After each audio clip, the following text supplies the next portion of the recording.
Bismillahirrahmanirrahim. Assalamualaikum warahmatullahi wabarakatuh.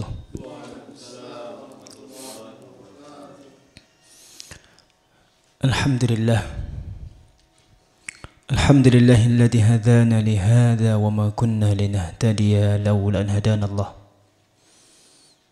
Assalatu wassalamu ala Rasulillah wa ala alihi wa sahbihi wa mawalah. أشهد أن لا إله إلا الله وحده لا شريك له وأشهد أن محمدا عبده ورسوله لا نبي ولا رسول بعده.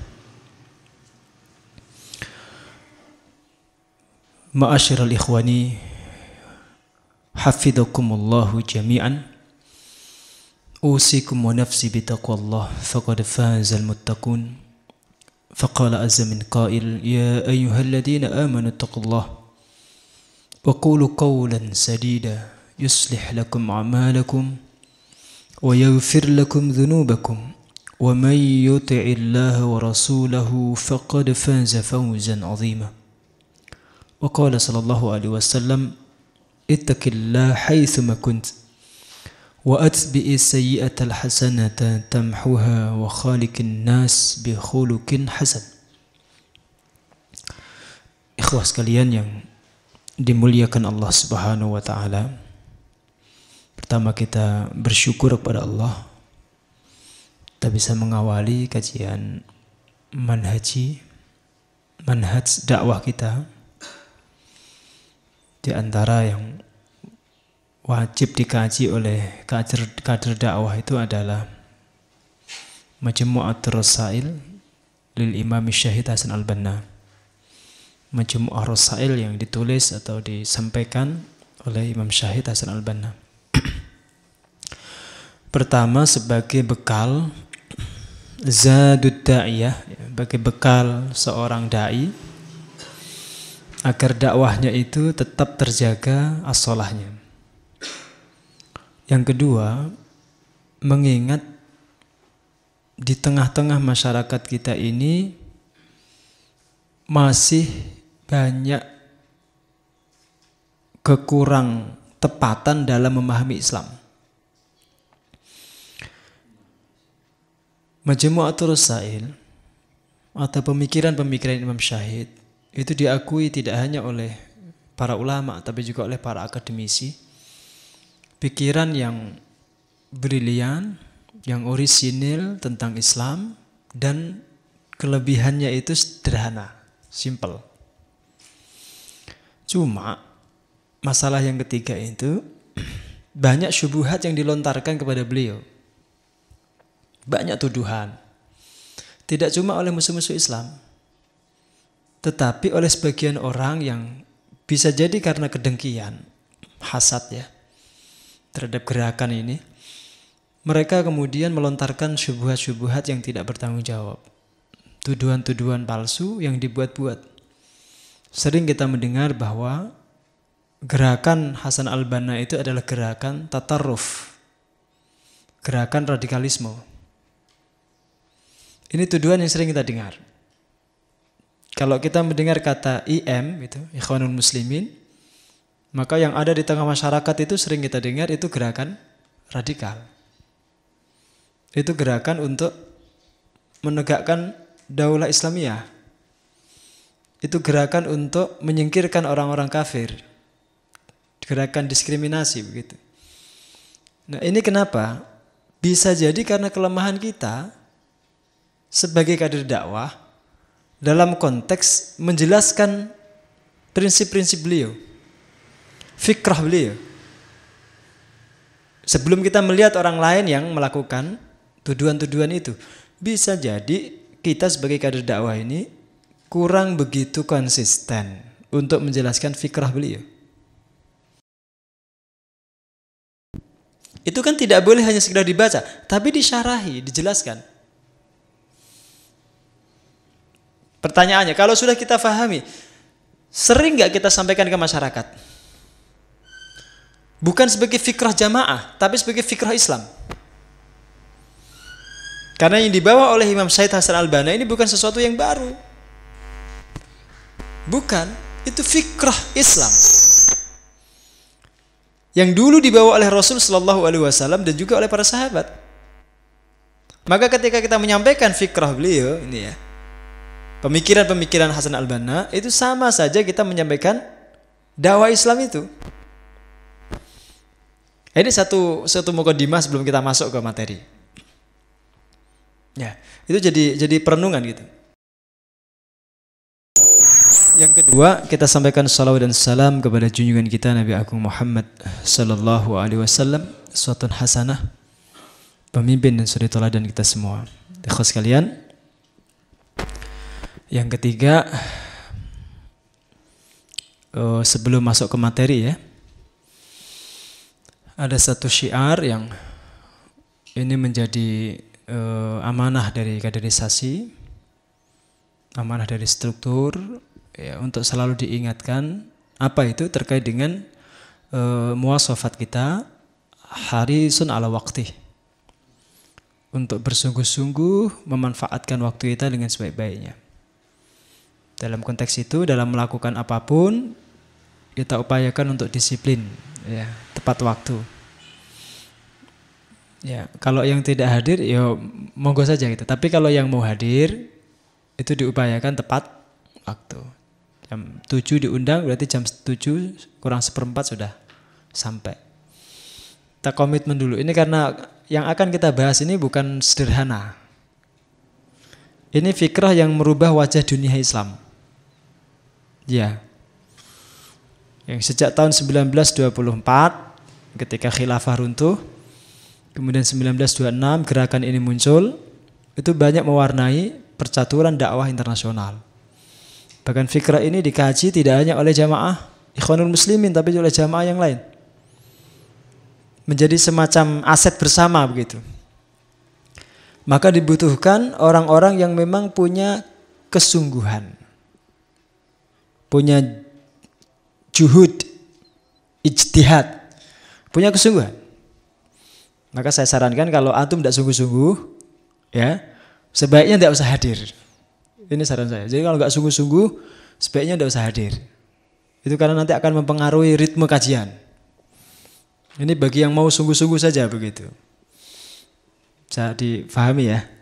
Saya bukan ngusir tapi menyemangati. Kemudian yang keempat, ini masih dalam tahapan muqaddimah. Sebenarnya usul Ishrin, prinsip 20 atau 20 prinsip itu adalah penjelasan daripada rukun al-faham. Nah, fikrah besarnya kita sampaikan dulu. Jadi Majmu'atur Rasail ini terdiri dari beberapa risalah gitu ya. Jadi ini terdiri dari beberapa risalah. Ada risalah ta'lim, ada mu'tamar khamis, macam-macam lah. Yang itu nanti akan menggambarkan bingkai pemikiran beliau dalam konteks gerakan Islam kontemporer. Ya, jadi ini konteksnya adalah pemikiran harakiyah, pemikiran tentang gerakan. Bukan kajian fikih. Meskipun nanti ada sedikit kupasan-kupasan tentang fikih. Tapi tentang gerakan Islam, tentang gerakan dakwah.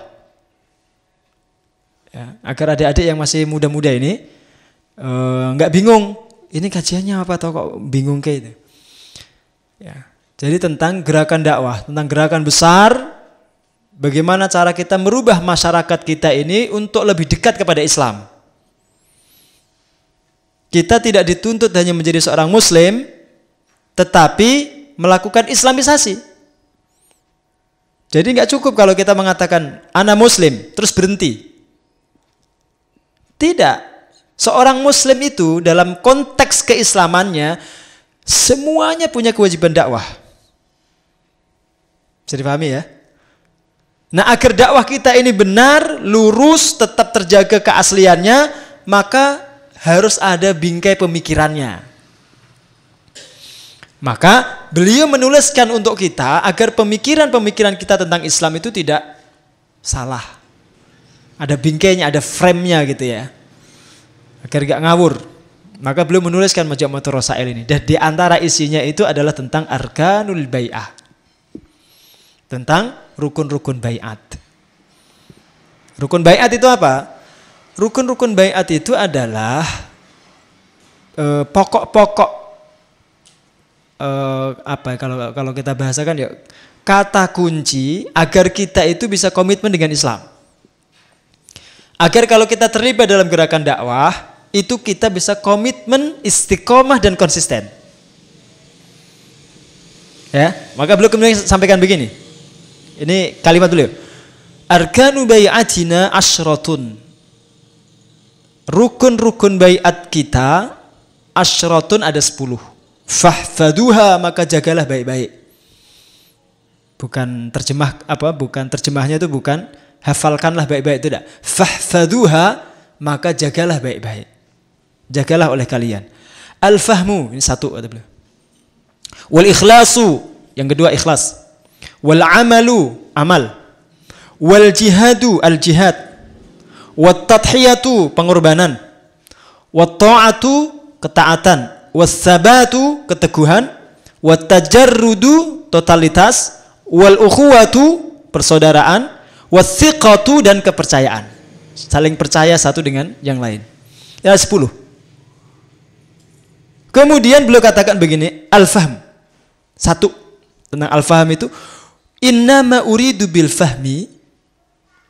Yang saya maksud dengan kata al-fahm, pemahaman itu adalah, jadi gerakan Islam itu harus didasari oleh pemahaman. Tidak boleh orang ikut-ikutan masuk ke gerakan kita.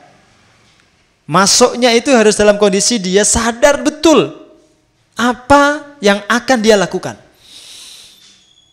Maka kalau ada orang menuduh kita ini mengajak orang untuk taklid buta, didoktrin, itu salah besar. Keliru itu. Tidak pernah kita mendoktrin. Agak masuk sini aja, biar agak longgar. Ya, keliru, tidak ada doktrinasi dogmatisasi itu tidak ada. Sejak awal kita menyampaikan bahwa fikrah ini harus didasari kefahaman. Maka rukun pertamanya al-fahm. Ya.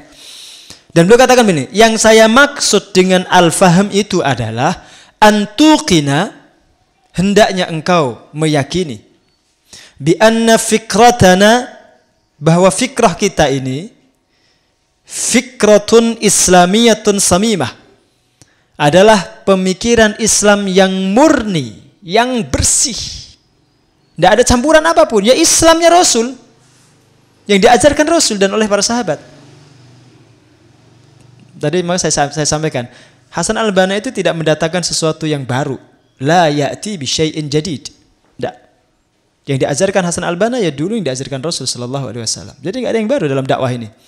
Wa an tafhamal Islam kama nafhamuhu, dan hendaknya engkau memahami Islam sebagaimana kami memahaminya. Fi hududi hadhil usulil 20 al-mujazati kullal ijaz. Dalam bingkai, dalam batasan 20 prinsip yang ringkas ini. Kemudian belum menyebutkan prinsip pertama sampai 20. Jadi prinsip 1 sampai 20 itu adalah penjelasan tentang rukun yang pertama yang disebut dengan al-fahm. Agar kita bisa memahami Islam itu dengan ringkas, gampang, dan jelas. Ya. Ini menjadi dasar bagi para kader. Nanti kalau antum membaca nanti selanjutnya itu ya, bagaimana menghadapi khilaf, itu beliau sebutkan di rukun yang ke-8 itu. Wal khilaful fikhi fil furu'i la yakunu sababan litafarruq. Ini contoh aja. Khilaf fikih dalam masalah furu', dalam masalah cabang-cabang agama, tidak boleh menjadi sebab perpecahan umat. Coba. Ini kalau antum nggak sampaikan ke masyarakat, kondisinya akan seperti yang antum lihat itu. Mereka bertikai satu sama lain hanya masalah fikih. Kan menjadi tugas kader untuk menyelamatkan umat dari kehancuran itu karena perpecahan itu. Maka fikrah ini harus antum pahami. Contoh aja itu. Contoh yang lain saya ambilkan. Kalau banyak orang sekarang itu kan waktunya terbuang untuk hal-hal yang sia-sia ya. Untuk hal-hal yang sia-sia.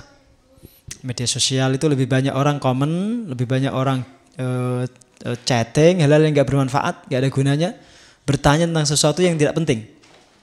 Ya kan? Ini ada rukun yang ke-9 yang katakan beliau. Wa kullu mas'alatin yanbani 'alaiha al-'amal fal khawdu fiha min at-takalluf. sesuatu atau segala masalah yang tidak didasari keinginan untuk bertanya, untuk beramal, maka mempelajarinya adalah sesuatu yang takalluf, sesuatu yang memberatkan diri. Sesuatu yang tidak perlu sebenarnya. Jadi kalau kita mengkaji sesuatu, itu tujuannya harus untuk beramal. Jangan mengkaji sesuatu hanya sebatas untuk apa ya bahasanya, rekreasi intelektual. Hanya tamatuk fikri aja. Ada kepuasan pikiran aja, nggak boleh. Niatnya harus mengamalkan itu. Ini contoh saja. Nah, jadi 20 prinsip ini adalah penjelasan daripada rukun yang pertama, yaitu rukun al-faham, pemahaman. Ya, maka kita lihatnya. Tolong dibuka. Nah, kita potret dulu kondisi umat kita. Agar kita itu semangat dalam berdakwah, dalam bingkai pemikiran-pemikiran ini. Coba kalau kita lihat itu ya. Pusat peradaban dan ilmu pengetahuan. Kondisi umat kita pada zaman dulu, umat ini menjadi pusat peradaban dunia. Sekarang, umat kita ini bodoh dan terbelakang. Dalam banyak sisi lah. Jadi peradaban dunia ini saat ini tidak dipegang oleh umat Islam. Umat ini tidak bisa mendrive, tidak bisa menyetir peradaban dunia ini. Bahkan mereka sering dikendalikan oleh umat yang lain, dikerjain. Umat ini. Yang kedua, dulu meskipun belum banyak penemuan tambang dan lain sebagainya itu, umat Islam itu kaya raya. Contoh aja di masa Umar bin Abdul Aziz, tukang yang bagi zakat itu, petugas pembagi zakat, membagikan zakat di Afrika itu kesulitan mencari orang. Afrika loh. Bukan di Indonesia, Afrika. Afrika itu dari zaman dulu sampai sekarang ya, kondisi masyarakatnya seperti ini. Miskin gitu. Ya. Ekonominya lemah, dari zaman dulu itu. Tapi di masa Umar bin Abdul Aziz, petugas zakat itu untuk mencari orang yang mau menerima zakat itu kesulitan. Itu kan bukti bahwa umat ini sejahtera zaman dulu itu. Sekarang alam kita ini kaya tetapi manusianya miskin saat ini. Yang ketiga, zaman dahulu salafun saleh itu begitu kuat ukhuwahnya. Persatuan di antara mereka itu Masya Allah. Ta'lif kulubnya itu ya, ikatan hatinya itu luar biasa kuat. Sekarang terpecah belah. Hanya karena masalah-masalah fikih aja tadi yang kita sebutkan. Umat ini gak mau itu bersatu. Perbedaan ormas itu seringkali menghancurkan persatuan. Perbedaan selera politik saja itu menjadikan umat ini gak mau tegur sapa. Gak cuma itulah. Meskipun di satu ormas, perbedaan yayasan saja itu membuat masalah itu. Jadi masalah. Hanya gara-gara beda yayasan, itu kadang-kadang sebagian orang itu tidak mau akur, bertengkar. Jadi kondisi kita saat ini. Zaman dulu, umat ini adalah umat yang superior, dominan. Ya kalau bahasa sekarang itu superpower lah. Zaman dulu. Yang namanya khilafah Islamiyah pada masa dulu, itu penentu kebijakan dunia. Sekarang umat ini diatur oleh bangsa lain, bahkan dijajah, diadu domba, dibunuh, dihancurkan. Kalau antum lihat di Suriah, di Mesir, di Irak, di Afghanistan, di Palestina, itu seluruhnya adalah potret bahwa umat ini sekarang menjadi korban. Menjadi korban. Ya. Bahiyah bari'ah. Jadi korban dari angkara murka negara-negara besar. Ya, tapi kita jangan duluan menyalahkan mereka. Itu kelemahan kita sebenarnya. Kenapa sampai kemudian kita itu jadi korban itu? Itu pertanyaannya tadi kita sampai ke awal tuh. Zaman dulu umat ini dalam berbagai hal itu ekspansif. Jadi mendatangi Karena Islam itu memerintahkan kita untuk ekspansi, tausi'. Ketika Allah mengatakan wa ma arsalnaka illa rahmatan lil alamin, itu jangan hanya difahami bahwa Islam itu rahmat bagi alam semesta dalam konteks mengajarkan kasih sayang saja, bukan. Bagaimana agar nilai-nilai Islam itu benar-benar bisa menjadi payung kedamaian bagi dunia. Maka ayat itu juga perintah untuk kita, perintah kepada kita agar kita itu melakukan ekspansi, yaitu menyebarkan Islam ke seluruh penjuru dunia. Bagaimana akan menjadi rahmat bagi alam semesta kalau kita diam? Maka sebagian besar sahabat Nabi itu tidak meninggal di Madinah. Meninggalnya hampir semua di luar Madinah, dan sebagian besar di luar Madinah. Karena mereka bertebaran menyampaikan dakwah Islam itu. Keluar. Sekarang defensif. Umat kita ini sekarang bertahan saja itu.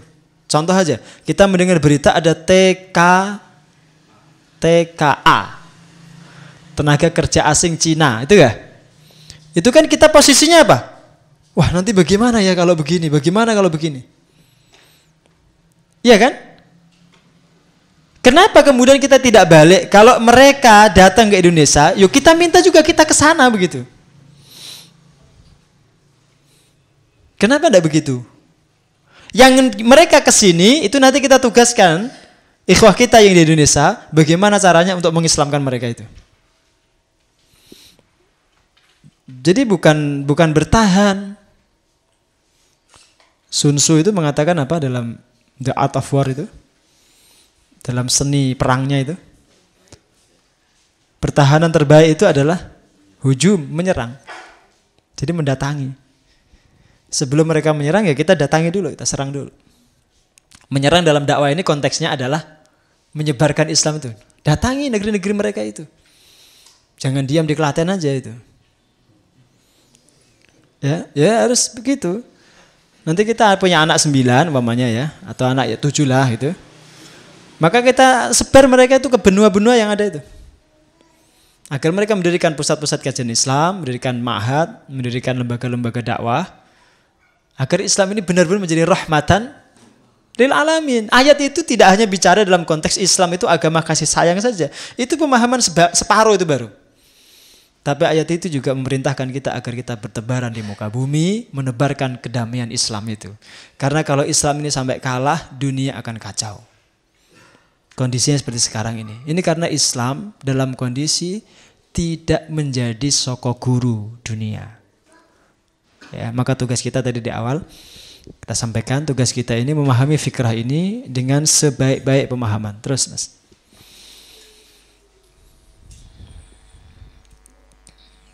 Itu surat Al-Maidah kalau nggak salah ya, saya nggak tulis, nggak cantumkan itu. Jadi kalau kita mau petakan begitu, sebab inhitot, kemerosotan umat ini ada 2. Sebabnya ada faktor internal kita. Tadi kita sebutkan sebagian sudah. Kita itu dalam urusan semangat kurang. Ya. Kecintaan kepada ilmu lemah. Disiplin, urusan disiplin payah. Apalagi dalam urusan obsesi, tumuhat. Dalam urusan obsesi itu kita payah. Coba anak kita ini tanya, ada nggak yang punya cita-cita jadi presiden? Yang semangat tuh angkat tangannya itu. Itu termasuk obsesi. Ya itu obsesi yang besar begitu.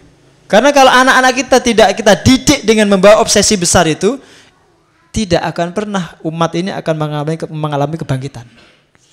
Jangankan kejayaan, kebangkitan saja enggak. Maka obsesi itu penting. Maka Ustaz Yusuf kemarin ketika mencanangkan ICT itu obsesi yang tinggi, yang besar itu. Memang harus begitu. Kalau kita ingin mendapatkan nilai 10, maka kita berusaha mendapatkan nilai 12. Agar 10-nya tercapai, minimal 10 itu. Umpamanya itu ya, contoh aja itu. Meskipun nggak ada nilai 12 itu.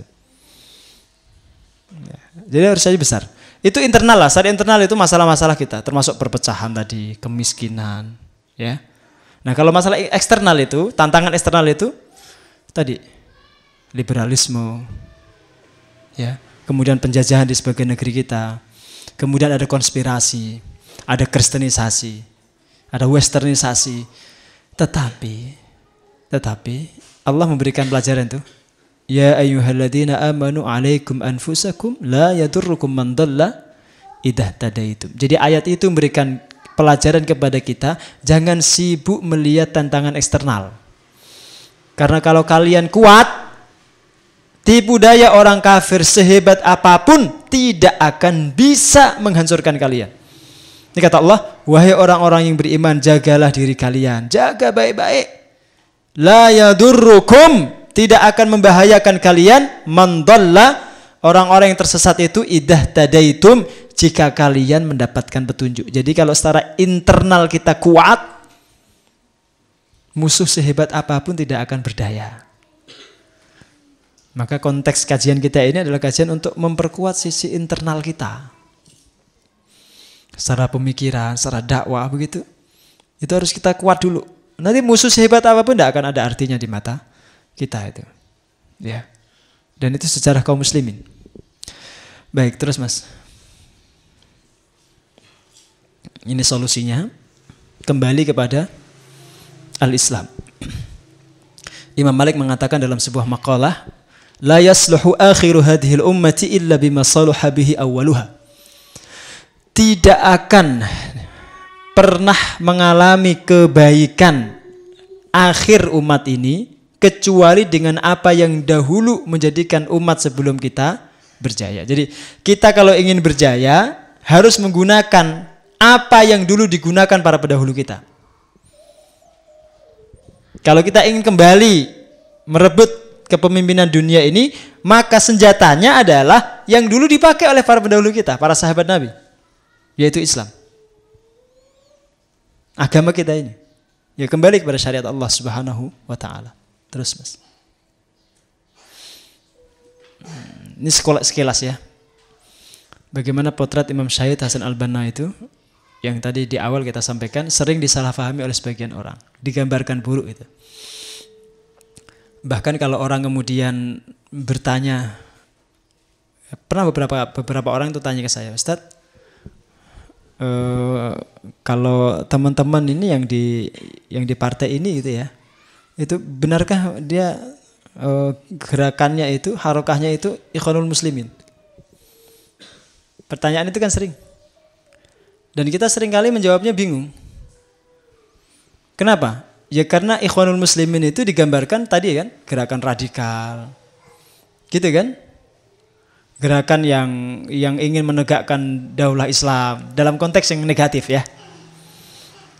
Gerakan yang ingin melakukan revolusi gitu.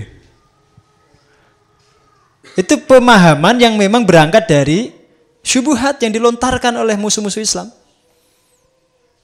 Bukti saja satu aja lah. Ketika Presiden Mursi, pemimpin yang sah di Mesir itu, presiden yang sah di Mesir itu dikudeta. Dan kudetanya itu kudeta yang memakan ribuan jiwa. Para pengikutnya, pendukungnya dibunuh. Lebih dari 10.000 orang. Apa yang dilakukan oleh IM di sana itu? Saya mau tanya antum, membalas gak? Enggak. Coba. Itu saja sudah menjadi jawaban gitu. Benarkah Ikhwanul Muslimin itu gerakan radikal?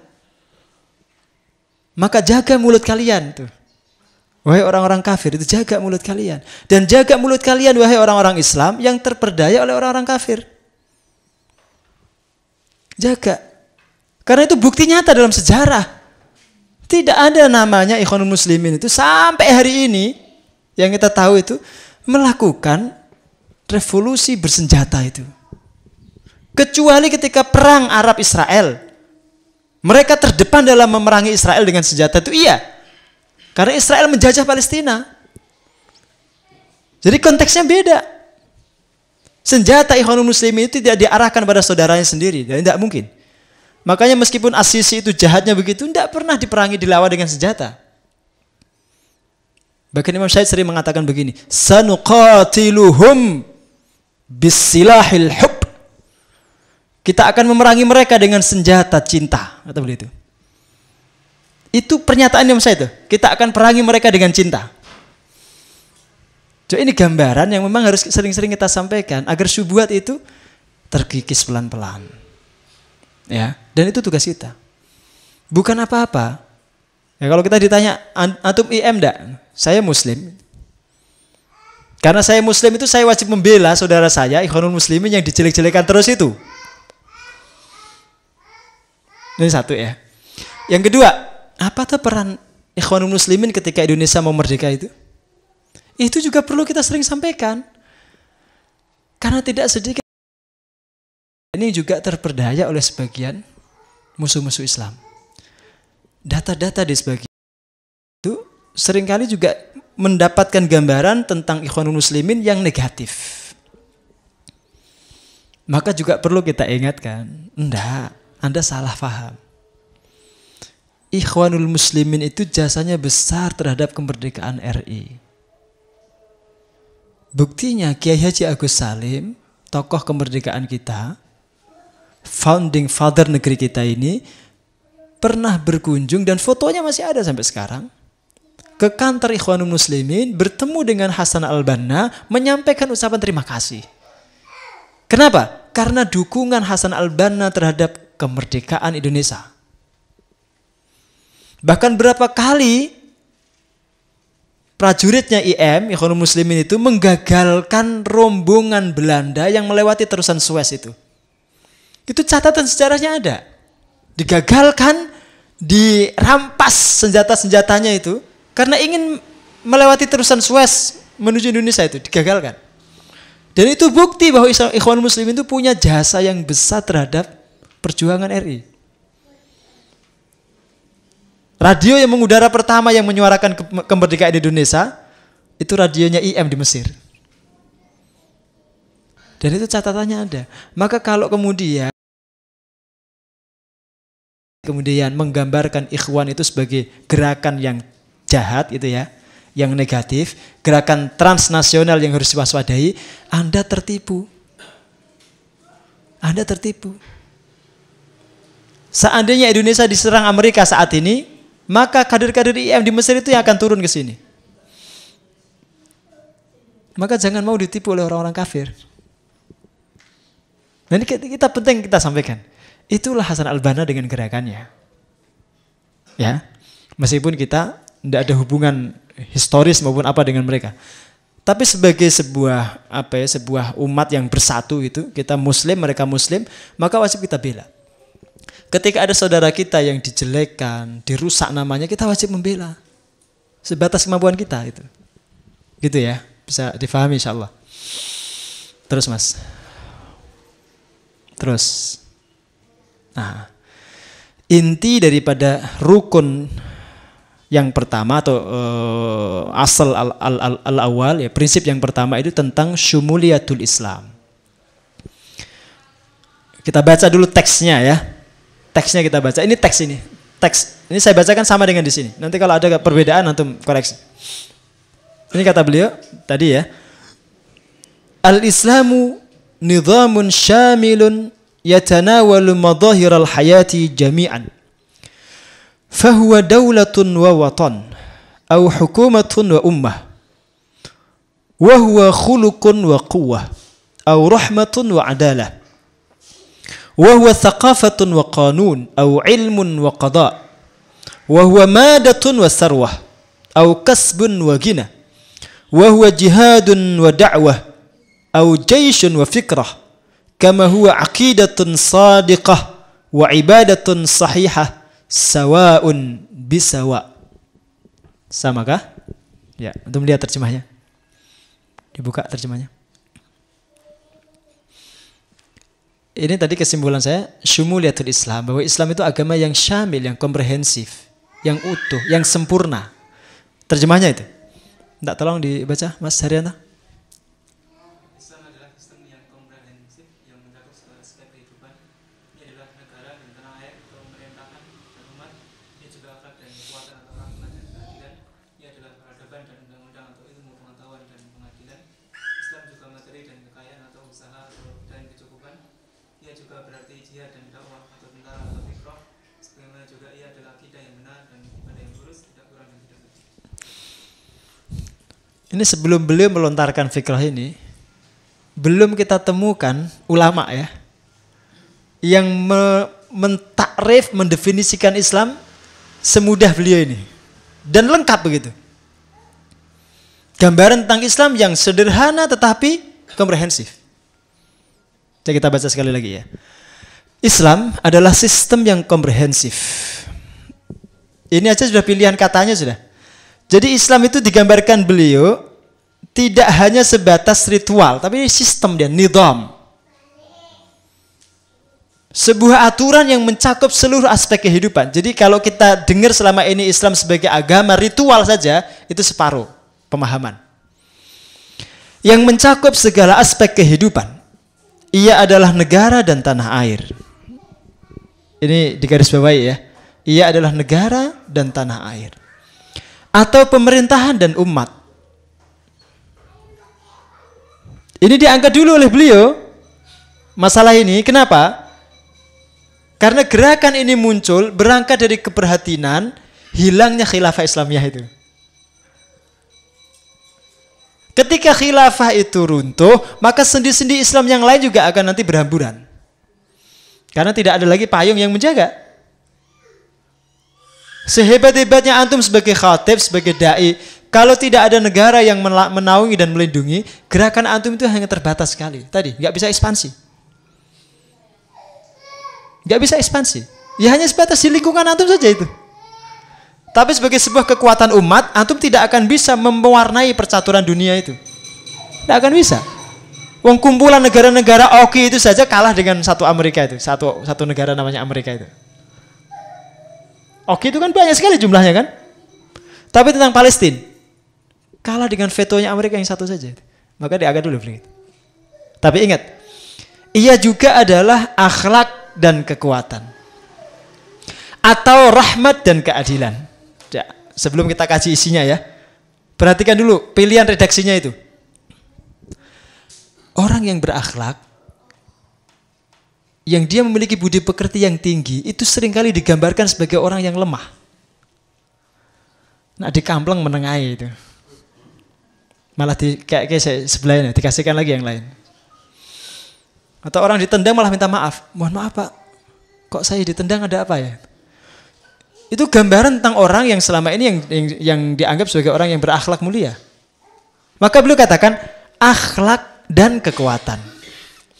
Jadi Anda tetap harus berakhlak mulia, tinggi budi pekertinya, tapi kuat. Sehingga tidak dilecehkan oleh orang lain. Nggak dihina. Ya.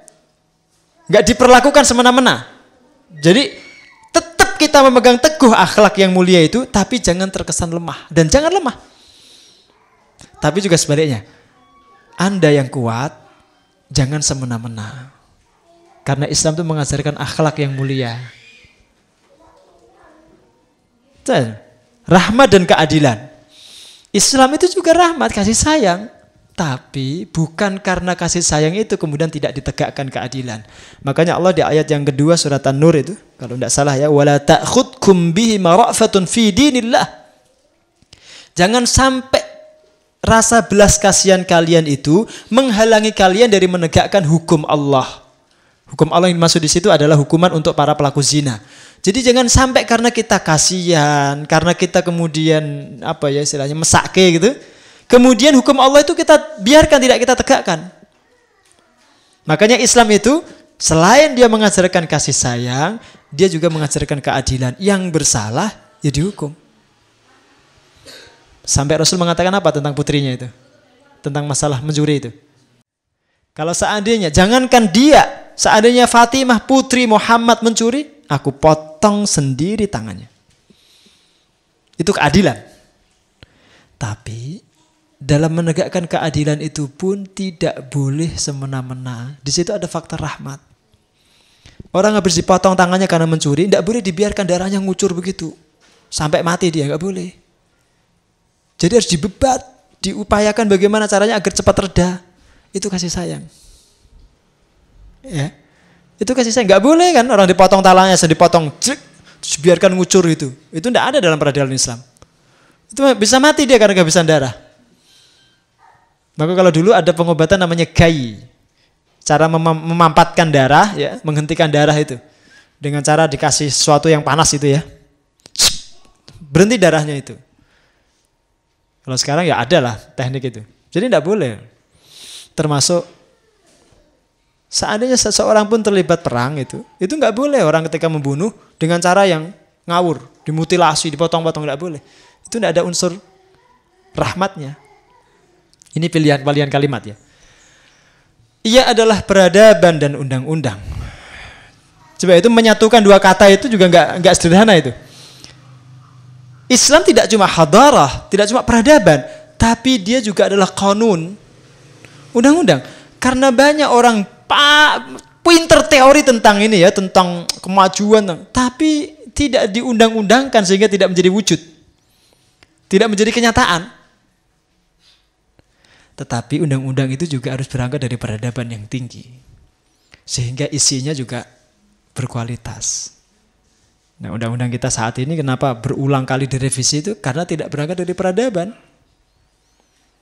Undang-undang yang berangkat dari respon sesaat saja itu. Tidak berangkat dari sebuah peradaban yang tinggi. Ya, ini pilihan kata, juga kita lihat lagi. Atau ilmu pengetahuan dan pengadilan. Ini kenapa juga disatukan oleh beliau? Agar jangan sampai ilmu itu sebatas teori. Dia juga harus dipraktekkan dalam dunia pengadilan, di mahkamah. Tapi seorang hakim pun tidak boleh bertindak kecuali berdasarkan ilmu. Tidak boleh. Hakim itu ngawur ya, berdasarkan ilmu. Islam juga materi dan kekayaan atau usaha dan kecukupan. Ini faktor masalah ekonomi ya. Jadi sisi ekonomi yang diajarkan oleh beliau. Jadi seorang muslim itu juga diajari oleh beliau agar menjadi rajulun sari, rajulun ghani, kaya. Kalau antum membahas masalah zuhud, kemudian yang antum ingat adalah kemiskinan, itu fikrah khati'ah, pemikiran yang salah itu. Clear. Zuhud kayak begitu. Karena tanpa kekayaan, kita akan kesulitan dalam banyak masalah. Termasuk dalam menyebarkan dakwah Islam ini butuh modal. Butuh da'mun mali, dukungan atau support finansial. Itu sangat dibutuhkan. Makanya kalau kemudian kita belum diberikan Allah keluasan rezeki atau kekayaan, tapi kita punya semangat dakwah yang tinggi, caranya bagaimana? Agar proyek dakwah kita ini berhasil. Sadarkan saudara kita yang kaya. Itulah tugas relawan. Relawannya Yasser kan? Sadarkan karena kita dalam posisi tidak diberikan Allah atau belum diberikan Allah keluasan rezeki. Kita lihat ada saudara kita yang lebih kaya yang kita kita yakini dia mampu gitu mensupport dakwah ini, maka kita buka hatinya. Kita sentuh, kita ajak. Ya. Karena itu faktor juga yang diingatkan. Ia juga berarti jihad dan dakwah atau tentara dan fikrah. Nah, ini satu nuktah, satu poin yang menjadikan sebagian orang itu menuduh bahwa gerakannya Hasan Al-Banna itu gerakan radikal itu tadi. Karena mengajarkan tentang jihad. Justru gerakan Islam kalau dia tidak punya semangat jihad, tidak akan pernah ada gerakan Islam itu. Termasuk ormas Islam. Setahu saya lahir muncul dari kegelisahan terhadap kolonialisme Belanda. Itu kan berarti apa? Ruh perlawanan kan, ruh jihad itu. Ya, maka jangan a priori dengan kata jihad itu. Karena jihad itu bagian daripada syiar agama kita. Kalau hanya karena kata jihad itu kemudian seseorang boleh dituduh sebagai radikal, maka Rasulullah itu orang yang radikal. Karena Rasulullah itu mengajarkan jihad kepada umatnya. Ya, maka jangan mudah tertipu dengan orang-orang rentalis, orang-orang kafir itu. Sebagaimana ia adalah akidah yang benar. Ini yang kalau kita ibadah akidah sahihah itu dan ibadah yang lurus. Nah, ini faktor keyakinan dan ritual tadi yang kita singgung di awal. Bukan berarti ketika disebutkan di akhir itu kemudian dia menjadi sesuatu yang tidak penting, bukan. Itu justru untuk menjadi penegasan bahwa semuanya tidak akan ada artinya kalau tidak didasari oleh akidah yang lurus. Ya, tidak lebih dan tidak kurang. Nanti kalau antum coba analisis satu persatu apa atau aspek apa yang belum dibahas oleh Imam Syahid dalam masalah itu terkait dengan Islam. Tidak akan ketemu nanti. Ya mau itu definisinya tentang Islam itu. Ikhwas sekalian, kita lihat penjelasannya. Dibuka.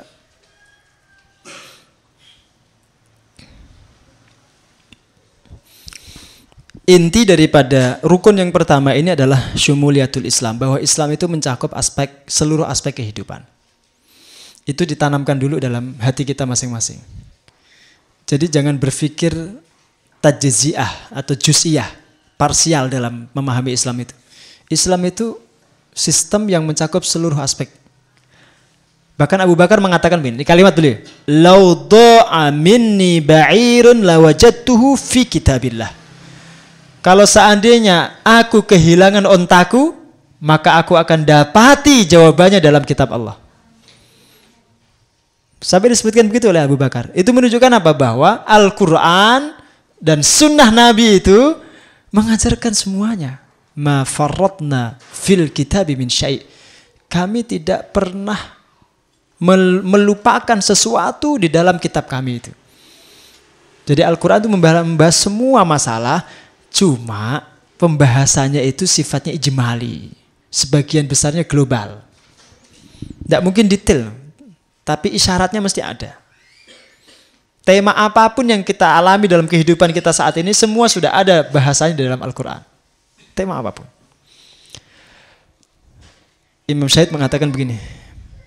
Innaha risalatul lati imtaddat tawlan hatta syamalat abadal zaman wa imtaddat ardan fi hatta intadhamat afaqal umam wa imtaddat umqan hatta istaw'abat syu'unad dunya wal akhirah.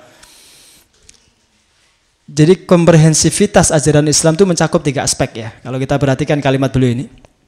Yang pertama aspek zaman, syumuliyatuz zaman, bahwa ajaran Islam ini membentang sejak zaman Nabi Nuh sampai nanti manusia terakhir. Dia mencakup itu seluruh umat yang pernah ada di dunia ini. Yang kedua, syumuliyatul makan, syumuliyah dalam urusan apa? Teritori ya. Jadi Islam itu bisa diterapkan di Timur Tengah, juga bisa diamalkan di Asia Tenggara, bisa diamalkan di Eropa, bisa diamalkan di Amerika, bisa menjadi pedoman orang-orang yang ada di kutub yang jauh daripada kemodernan ya.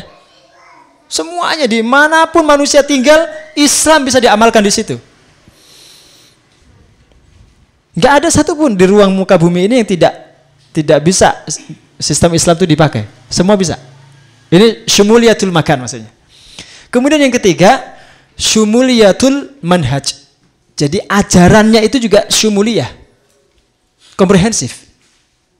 Nah, ini yang sering dikaji lebih dalam. Umpamanya contoh begini. Sejak kita bangun tidur sampai kita tidur lagi, itu semua ada aturannya dalam Islam. Ada SOP-nya. Standar operasional, prosedur. Jadi prosedur standarnya itu ada semua. Coba antum lihat. Kalau kita bangun tidur, apa yang kita lakukan? Berdoa. Doanya apa? Alhamdulillahilladzi ahyana ba'da ma amatana wa ilaihin nusyur. Ini ada ajarannya. Jadi yang pertama kali ketika kita lakukan setelah tidur itu kita berdoa. Berterima kasih kepada Allah bahwa kita sudah dihidupkan kembali. Kemudian setelah itu, kalau seandainya antum aja lah, enggak usah di ini. Antum biasanya habis tidur ngapain? Setelah berdoa itu? Mengucek-ucek mata? Iya. Mengucek mata itu juga ada contohnya dari Rasulullah SAW. Jadi disuruh memejamkan sejenak gitu ya. Kemudian dibuka. Tidak langsung dibuka, biar begitu enggak. Jadi suruh menjamkan sejenak, baru dibuka. Dan itu tujuannya apa? Adaptasi dulu matanya itu. Tapi jangan lama-lama nanti tidur lagi. Oke, habis itu apa? Yang antum lakukan bisa ngambil minum. Enggak langsung berdiri. Mulai sih. Kan duduk tadi sudah. Duduk kan?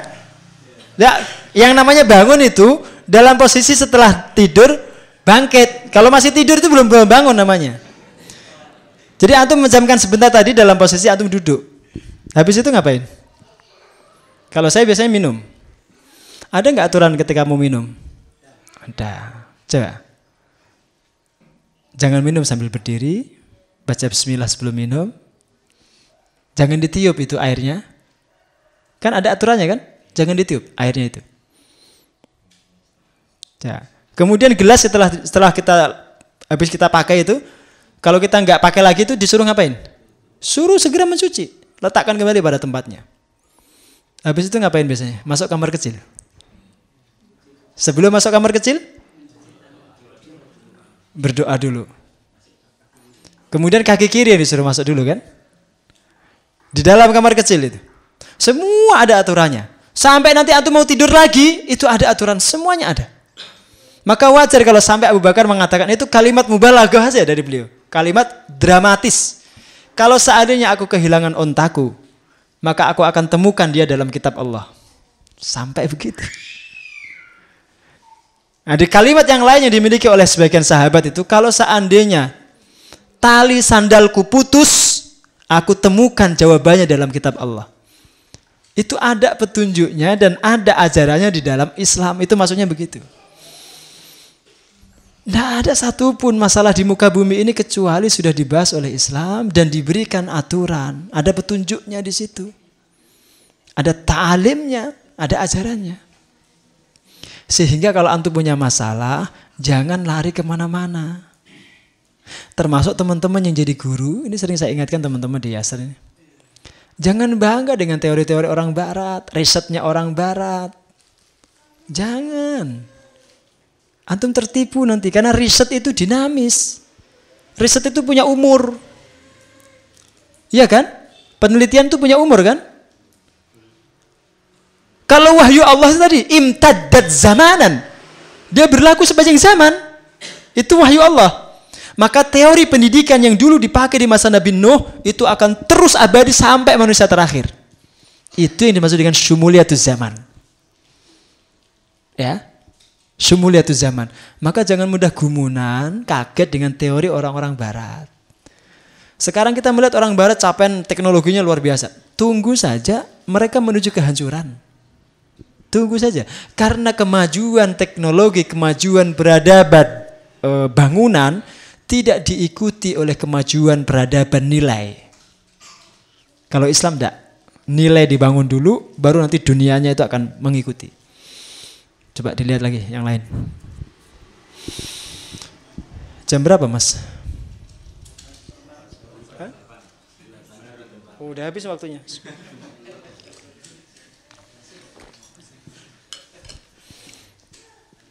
Oke. Ini dalil-dalil tentang syumuliyatul Islam ya. Ini dalil. Saya bacakan. Wa nazzalna 'alaikal kitaba tibyanan likulli syai'. Dan kami telah menurunkan Alkitab kepadamu untuk menjelaskan segala sesuatu. Semua dijelaskan oleh Allah. Tidak ada yang tidak dijelaskan. Ya, maka kalau antum punya masalah ekonomi, antum cari dalam Al-Quran. Ustadz, saya ini lagi sulit ekonomi saya. Nanti antum akan temukan jawabannya. Apa yang antum harus lakukan? Itu sabar ya, betul. Ya, betul, salah satunya ya sabar. Betul. Istighfar. Itu kalau kita sampaikan kepada orang-orang yang ahli ekonomi, kaget. Masalah ekonomi malah suruh sabar, istighfar. Ikhtiar. Sabar, istighfar, ikhtiar. Sudah ada jawabannya, semua dalam Al-Quran itu ada. Kita lihat. Wa tafsila kulli syai'in wa hudaw wa rahmatan liqaumi yu'minun. Ini kata Allah. Jadi salah satu fungsi Alkitab itu adalah menjelaskan dengan detail segala sesuatu. Tafsil itu detail ya. Jadi menjelaskan dengan detail segala sesuatu menjadi petunjuk dan menjadi rahmat bagi orang-orang yang beriman. Jadi ini tafsir. Meskipun nanti tafsilatnya itu, detail-detail masalahnya itu dijelaskan oleh baginda Rasul.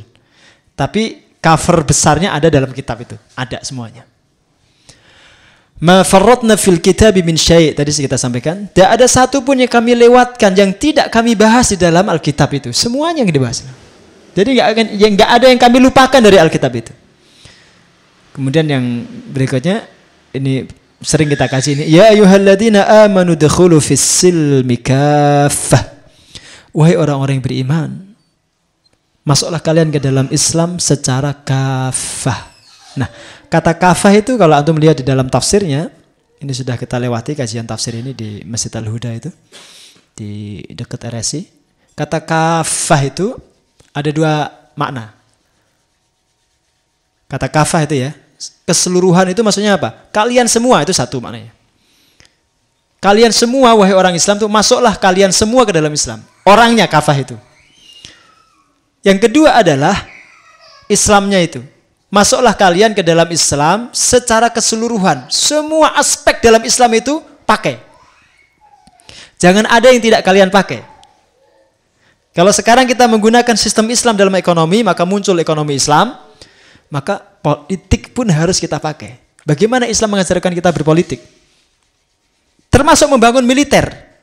Bagaimana Islam mengajarkan kita agar negara kita membangun militer yang Islami? Semua harus dipakai itu. Termasuk dalam berumah tangga, dalam membangun madrasah, mendidik anak-anak kita. Semua memakai cara Islam. Itu makna kafah yang kedua. Jadi kafahnya itu dalam sisi ajarannya. Ya, maka tidak perlu kalau kita sampaikan Islam kafah itu tidak perlu. Islam itu sudah kafah. Kalau kita menyebut Islam, maka dia sudah komprehensif, sudah menyeluruh. Tidak perlu ditambahi Islam kafah, itu istilah bid'ah malah. Iya. Iya. Makanya definisi tadi Imam Syaitan itu sudah mencakup semuanya. Itulah yang dimaksud dengan Islam. Maka tidak perlu ditambahi kafah. Termasuk tidak benar juga istilah Islam moderat. Islam itu mesti moderat. Jangan gegabah itulah. Kata Islam itu dipilih betul oleh Allah. Allah yang menamakan agama kita dengan Islam itu. Maka tidak usah kita sok pinter nama-nambahi sendiri itu. Termasuk apa lagi itu? Islam apa? Islam radikal.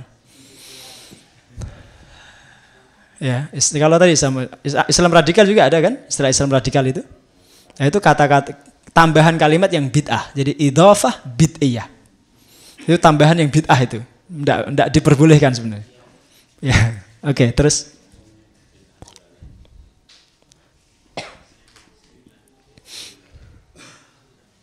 Mana mas? Habis, ya, oke, berarti selesai sudah. Alhamdulillah. Ya, sudah selesai. Alhamdulillah. Kesimpulannya begini. Kesimpulannya ya, dari prinsip yang pertama itu, tanamkan dalam diri kita masing-masing bahwa Islam itu adalah sistem, itu satu. Dia bukan sekedar ritual. Ya. Islam itu sistem. Kalau kita membahas sistem, maka dia pembahasan yang lebih fleksibel. Ya, dia mencakup agama yang sifatnya ritual, dia mencakup akidah, keyakinan, dia mencakup amaliyah, dia mencakup sistem ekonomi, dia mencakup sistem politik dan seterusnya. Ini satu. Jadi Islam itu sistem, nizam. Yang kedua, tanamkan dalam diri kita masing-masing semangat untuk mengajarkan Islam yang seperti itu sebagai kader. Maka nanti cara berpikir kita pun harus mutawazin, harus seimbang. Jangan terlalu berlebihan dalam membahas masalah politik, sementara masalah akidah antum nggak pernah bahas. Contoh, atau antum terlalu berlebihan dalam masalah membahas masalah hukum, sementara masalah akhlak tidak antum sentuh. Ya, ini fikrah dakwah kita. Jadi semuanya harus didekati secara proporsional, semua. Yo akidahnya, yo akhlaknya, yo ibadahnya, yo siasahnya, yo iktisadnya, ya masalah hukumahnya, pemerintahannya, masalah hukumnya, semua dikaji secara proporsional. Nanti dalam masalah penerapannya itu bertahap. Karena tidak semua bisa nanti ditawarkan pada masyarakat. Sekarang ini kita berproses menawarkan politik Islam. Tapi kan kita menemukan rudud fi'al kan, reaksi yang begitu keras kan. Malah kita dituduh, ini politik berbaju agama. Menggunakan agama untuk mencari keuntungan dan kekuasaan. Tujuannya begitu kan? Padahal itu sebenarnya adalah masyru', sebuah proyek untuk menawarkan Islam ini dalam konteks politik. Kita belum nyentuh, kita ingin menawarkan proyek Islam dalam konteks undang-undang kan belum? Jadi kalau kita menawarkan Islam dalam konteks politik, nanti kita menawarkan bagaimana agar konstitusi kita ini Islami. Dan tidak perlu takut ketika konstitusi Islami. Tidak perlu takut. Tidak ada istilah Islam menggusur orang-orang kafir. Enggak. Orang kafir dilindungi haknya. Maka wajib kita menang. Agar tidak seperti itu kejadiannya. Ya. Itu proyek yang lain itu. Menawarkan Islam dalam konteks undang-undang. Termasuk menawarkan Islam dalam konteks militer. Bagaimana toh militer kita ini agar benar-benar menjadi kekuatan Islam. Itu harus ditawarkan juga. Tujuannya apa? Agar dia tidak cuma bertugas menjaga negara ini, melindungi marwah dan kedaulatan bangsa kita ini saja, tidak. Ada tugas militer yang juga tidak boleh dilupakan, melindungi saudara kita di negeri yang lain. Bahkan Pak Harto itu lebih hebat daripada yang sekarang ini. Meskipun Soeharto digambarkan dulu sebagai orang yang anti-Islam, tapi belakangan kemudian dekat sekali dengan umat Islam. Ketika perang Bosnia itu, Pak Harto mengirimkan para sniper terbaik. Iya. Dan itu antum bisa telusuri sejarahnya. Sniper-sniper terbaik dikirim ke sana itu. Maka nggak usah khawatir. Militer itu akan didukung oleh rakyat, insya Allah pasti. Karena rakyat kita ini mayoritas umat Islam, selama dia pegang teguh itu Islam. Karena para pendahulunya, Sudirman itu seorang ulama. Sudirman itu seorang ulama besar. Diponegoro itu seorang ulama besar. Itu para pendahulu militer di negeri ini ya. Bung Tomo itu ulama. Ya itu contoh aja lah. Baik, saya kira itu sebagai penutup atau kesimpulan. Kalau ada pertanyaan dipersilakan. Wallahu a'lam bishawab. Aqulu qouli hadza wa astaghfirullaha wa lakum wa lisa'iril muslimin. Assalamualaikum warahmatullahi wabarakatuh.